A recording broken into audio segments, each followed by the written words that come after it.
ভারী বর্ষাতেও সেই জল সরবরাহ বন্ধ এলাকায়। এমনই ঘটনা পুরুলিয়ার মানবাজার মহকুমা শহরে। দীর্ঘ 7 দিন ধরে মানবাজার মহকুমা সদর শহরে পানীয় জল সরবরাহ বন্ধ রয়েছে। আর এমন ঘটনায় চরম অসুবিধার মধ্যে পড়েছেন সাধারণ মানুষজন। সাধারণত মানবাজার মহকুমা সদর শহরে স্থানীয় কংসাবতী নদী থেকে পাম্পের সাহায্যে জল সরবরাহ করা হয়, কিন্তু প্রচুর বৃষ্টি হওয়ায় সেই পাম্প নাকি খারাপ, এমনটাই সাফাই দপ্তরের। এমন অসুবিধা নিয়ে মানবাজার এলাকার বিভিন্ন জায়গার মানুষেরা জানিয়েছেন, কেউ রান্না করতে পারছেন না, কেউ শিশুদের জল খাওয়ানোর জন্য অন্য জায়গা থেকে জল নিয়ে আসছেন। এলাকার বাসিন্দা গৌরাঙ্গ মোহন প্রামাণিকের দাবি, এত বড় একটা সদর শহরে পানীয় জলের বিকল্প ব্যবস্থা নেই কেনই বা পাম্প খারাপ হলে তাড়াতাড়ি সারানোর ব্যবস্থা করা হচ্ছে না? তাহলে কি নামেই মহকুমা? শিক্ষিকা পম্পা মাহাতো বলেন, এখন একটাই প্রত্যাশা, পানীয় জল যেন তাড়াতাড়ি দেয়া হয়। জলের ভীষণ সমস্যা এখানে। এখন বাড়িতে জল ভালো নয়, সব ওই টাইম কলের জলের উপর নির্ভর করে। আর একবার 1 সপ্তাহ হয়ে গেল কোনো জল পাওয়া যাচ্ছে না। কোনো সময় দিলেও হয়তো একটু 10-15 মিনিট, আর এত লোকের পর্যাপ্ত পরিমাণ জলও হচ্ছে না। খুব সমস্যা ভীষণ। কতটা সমস্যার মধ্যে রয়েছেন? সমস্যা কি, এখন রান্না খাওয়া সব কিছুই তো অসুবিধায় পড়ে যাচ্ছি না। জলের ভীষণ সমস্যা। দেখুন, জলেই তো জীবন। সেই খাবার জলটা যদি আমরা পর্যাপ্ত পরিমাণে না পাই, তাহলে আমরা বাঁচবো কী করে? এটা বড় একটা টাউন, সাব ডিভিশন নামেই কাজের দিকে কিছু নাই।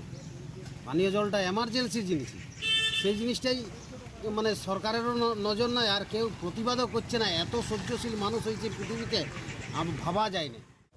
জল যন্ত্রণার বিষয়ে মানবাজার 1 নম্বর পঞ্চায়েত সমিতির সহকারী সভাপতি দিলীপ পাত্র জানান, প্রচণ্ড বৃষ্টির ফলে নদীতে পাম্প মেশিন ডুবে থাকায় জল সরবরাহ ব্যাহত হচ্ছে।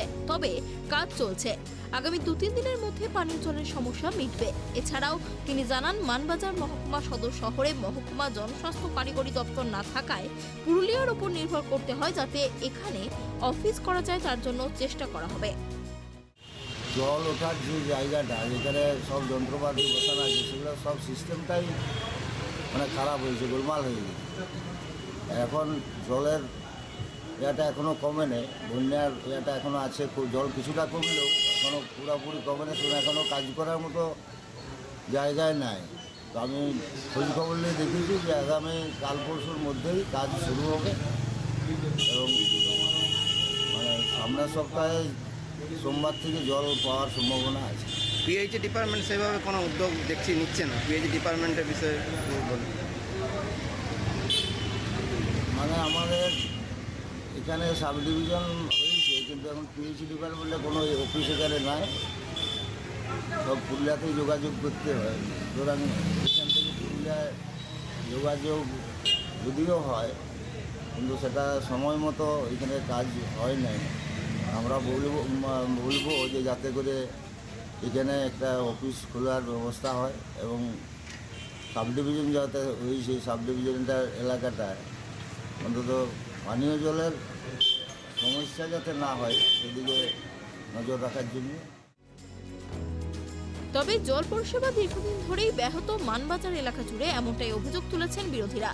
বিজেপির মণ্ডল সম্পাদক অম্বরীশ প্রামাণিক জানিয়েছেন, রাস্তাঘাট তো দূরের কথা, মানবাজারের মানুষ ন্যূনতম পানীয় জল থেকে বঞ্চিত হয়ে আছেন 7 দিন ধরে।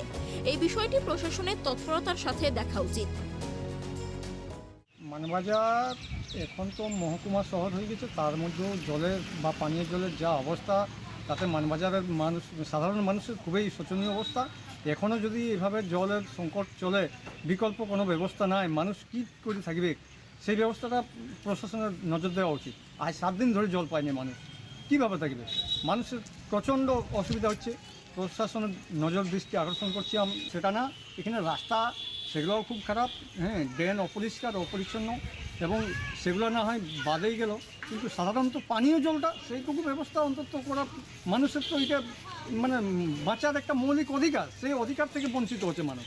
আজকে পানীয় জলের যে সংকট, তাতে 7 দিন ধরে মানবাজার যে বঞ্চিত, তাতে সাধারণ মানুষ কোথায় যাবে, কী করবে? মানবাজার সদস্য হওয়া মানে মহকুমা সদস্য হওয়া সত্ত্বেও এই অবস্থা যদি হয়, তাহলে সাধারণ মানুষ বা সাধারণ মফস্বল জায়গাগুলোর কী অবস্থা হচ্ছে, এটা ভাবনা চিন্তা করার ব্যাপার আছে আজকে। এক কথায়, জল সরবরাহকে কেন্দ্র করে এলাকায় রাজনৈতিক চাপানুতোর, দায় ঠেলাঠেলি চললেও স্থানীয় বাসিন্দারা তাকিয়ে রয়েছেন কবে তারা জল পরিষেবা সঠিকভাবে পাবেন সেদিকেই। পুরুলিয়া থেকে অমিত কুমার মাহাতোর রিপোর্ট, ট্রাইব টিভি।